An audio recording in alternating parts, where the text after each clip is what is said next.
इस समय हम मालदेवता क्षेत्र में मौजूद हैं और आपको दिखाते हैं वो भयावह नज़ारे।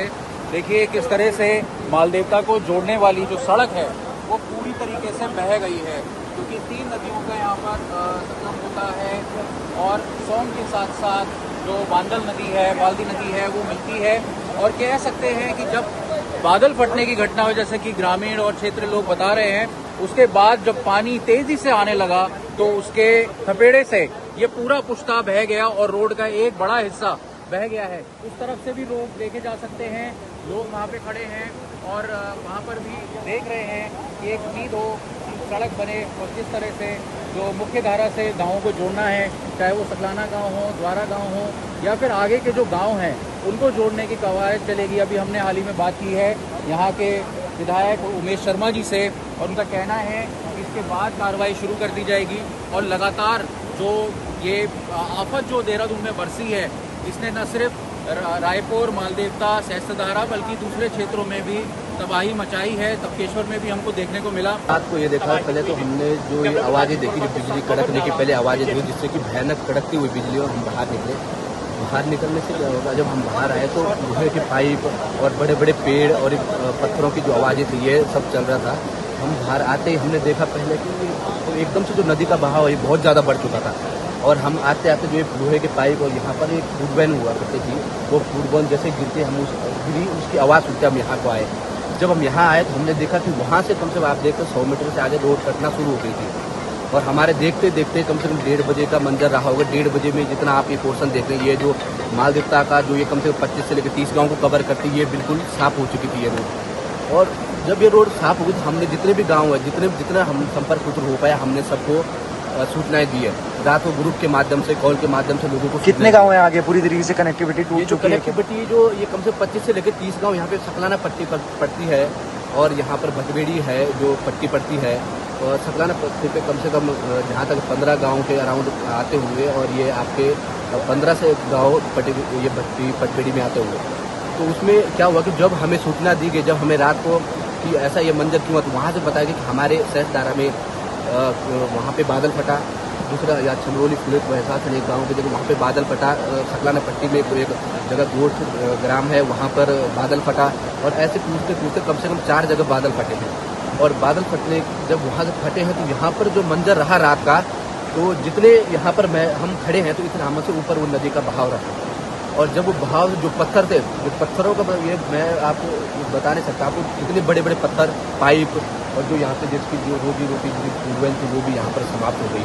उसके बाद हमने 1 बजे से लेकर यहाँ पे पुलिस प्रशासन, हमारे साथ विधायक स्थानीय जो विधायक उनके लोग, हमने रेस्क्यू किया। वहाँ पर हमने बैरिकेडिंग कर दी, और हम वहाँ 1:30 बजे से लेकर उस बैरिकेडिंग में अभी आप देख 2 बजे तक हम वहीं पर हैं। अभी दूसरे छोर पे कुछ लोग नजर आ रहे हैं, कैसे मतलब क्या कनेक्टिविटी है? कुछ बात जो कनेक्टिविटी है वो यहाँ से तो कोई कनेक्टिविटी नहीं हो सकती है, लेकिन स्थानीय लोगों का एक अपना पुराना एक पैतृक रास्ता है, वहाँ से वो लोग जा रहे हैं, और फिर ये कनेक्टिविटी हो पा रही है उन लोगों से। या अभी थोड़ी देर पहले सीएम साहब आए थे, तो उनसे जो वो वहाँ से ऊपर से IT पार्क से होते हुए आए हैं, जो कि पीछे क्रॉसिंग रोड जाती है, पैदल का रास्ता भी, और क्रॉसिंग से रोड जाती है, और वो आपके मालदेवता, ये आपके मालदेवता यहाँ पर जो बजट वाला थोड़ा आगे रास्ता है, अस्थल वाला रास्ता, वहाँ पे कनेक्ट होता है। वहाँ से भी आगे जैसे नुकसान तो देखो जान मान की हानि हुई है। वहाँ पर जो एक बैसार साइड एक जगह का नाम है, उस गांव का नाम है, वहाँ पर मृत गांव में, वहाँ पर कम से कम अभी तक मिसिंग 10 से लेकर 12 लोग भी मिसिंग बताए जा रहे हैं। जो मजदूर थे, बाहर से आए हुए व्यक्ति थे, उस घर में जो लोग रहते थे, वहाँ पे जो बमगाई परिवार थे, उनकी दुकान थी, रोजी रोटी का साधन था, उनकी गाड़ी थी, उसका दुकान का और उस गाड़ी का अभी तक कोई अस्तित्व मतलब कुछ पता नहीं चल पाया है। और प्रशासन यहाँ पे सुबह से SDM, DM sir, CM sir और स्थानीय विधायक, ये सभी लोग प्रशासन अपना काम कर रहे हैं। अब SDRF की टीम तैयार हो रही है और वहाँ पर अपना निरीक्षण जो भी जितना जो काम है वो करेगा। विधायक जी, इस समय आपके क्षेत्र में, रायपुर क्षेत्र और मालदेवता में काफ़ी तबाही देखने को मिली है। मालदेवता का ये क्षेत्र पूरा कट ऑफ हो गया है, तो अब आप यहाँ पे निरीक्षण के लिए आए हैं, क्या है स्थिति? ये रात को 10:30 बजे सूचना मिली कि ऊपर पहाड़ों पे बादल फटा।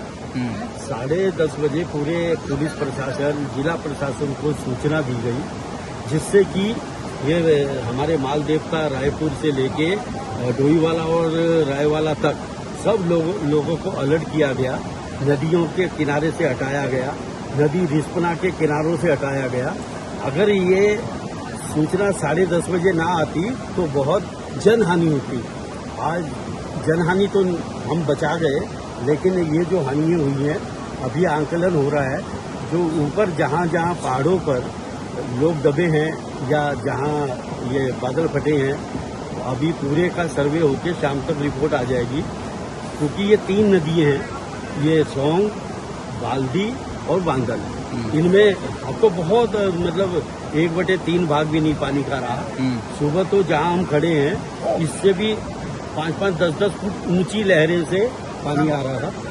और अब काफी मतलब हमारा प्रशासन और पुलिस प्रशासन मुस्तैद है, सब जगह आंकलन कर रहा है और शाम तक सारी रिपोर्टें आ जाएगी और प्रधानमंत्री जी को और गृह मंत्री जी को मुख्यमंत्री जी द्वारा भेज दी जाए। सर इस गांव से कितने लोग प्रभावित हुए हैं?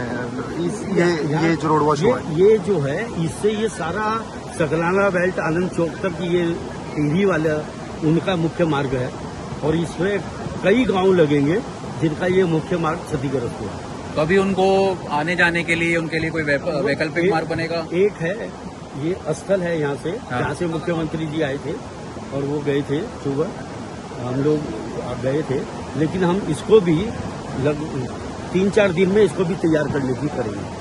अभी कह सकते हैं पानी काफी हद तक कम हो गया है, क्योंकि जब बादल फटने की घटना हुई या अतिवृष्टि हुई उस समय ये नदी का जो पानी था वो पूरा इस सड़क के ऊपर से बहकर जा रहा था। क्योंकि ये नदी का मुड़ने का रास्ता है, इसीलिए नदी लगातार थपेड़े मार रही थी और अपना रास्ता अख्तियार कर रही थी। नदी का जो फ्लड प्लेन है वो भी चौड़ा हो चुका है, क्योंकि लगातार नदी टकरा रही है, चाहे वो इस पहाड़ी क्षेत्र से हो या फिर उस पार दूसरे क्षेत्र से हो। और नदी का जो फ्लड प्लेन है वो पूरी तरीके से बढ़ चुका है और इस समय में नदी जो है आप देख सकते हैं कि किस तरह से उफान पर बह रही है। हालांकि पानी काफ़ी कम हो गया, ये राहत की बात है। और प्रशासन का और यहाँ के क्षेत्रीय विधायक उमेश शर्मा ताऊ का कहना है, अभी हमने उनसे हाल ही में बातचीत की, कि इसमें रिपोर्ट पेश की जाएगी और सड़क को 3 से 4 दिन में पूरा कर लिया जाएगा, जिससे लोगों की आवाजाही फिर से शुरू हो सके। देहरादून से अंकित शर्मा, आज तक।